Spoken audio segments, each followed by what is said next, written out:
Assalomu alaykum qadrdonlarim. Hozir o'zimda oxirgi variantdagi kotyolimni test qilyapman. Xullas mana gulxonaga bu ukamiz gul yetishtiradi.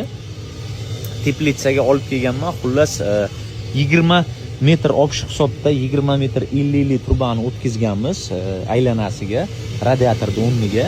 Xullas mana chanmaganini ko'ryapsizlar, mana rasxodini sal ko'paytirib qo'yganmiz, buni tezroq qaynatish uchun. Xullas 41 minutda obshiq hisobda 40 litrdan ziyod suvni, mana ko'ryapsizlarmi?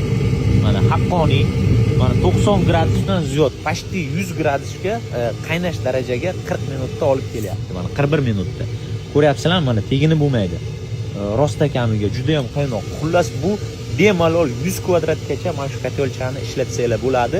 Tez kunda buni kattaroq variantlarini ham 200, 300, undan ham ziyod kvadratlarga yetadiganini Xudo xohlasa chiqaraman. Qiladigan ishim yoqayotgan bo'lsa, like, obuna bo'lib qo'yasizlar. Sog' bo'linglar, omon bo'linglar.